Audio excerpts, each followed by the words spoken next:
তারা হয়তো এই হাদিস জানে না, আল্লাহ পাক ওদের কানের মধ্যে আমার এই হাদিসটা যেন পৌঁছে দেন, আমিন। নবী সাল্লাল্লাহু আলাইহি ওয়াসাল্লাম বলেছেন, আমি মেরাজের রাতে যখন গিয়েছি তখন এক শ্রেণীর মানুষকে দেখেছি, ওদেরকে শাস্তি দেয়া হচ্ছে। কি শাস্তি? জাহান্নামীদের রক্ত এবং পুঁজ ওদেরকে খেতে দেয়া হচ্ছে।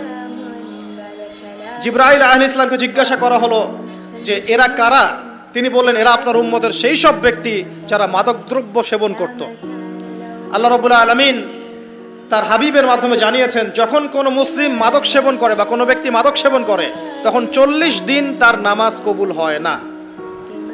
এরপর যদি সে তওবা করে তাহলে আল্লাহ পাক তার তওবা কবুল করবেন ইনশাআল্লাহ। যদি সে আবারও মাদক খায় তওবা করার পর, আবার 40 দিন তার নামাজ কবুল হবে না। যদি সে আবার তওবা করে আল্লাহ পাক আবার তাকে মাফ করে দিবেন। যদি সে আবারও মাদক খায় আবার 40 দিন তার নামাজ কবুল হবে না।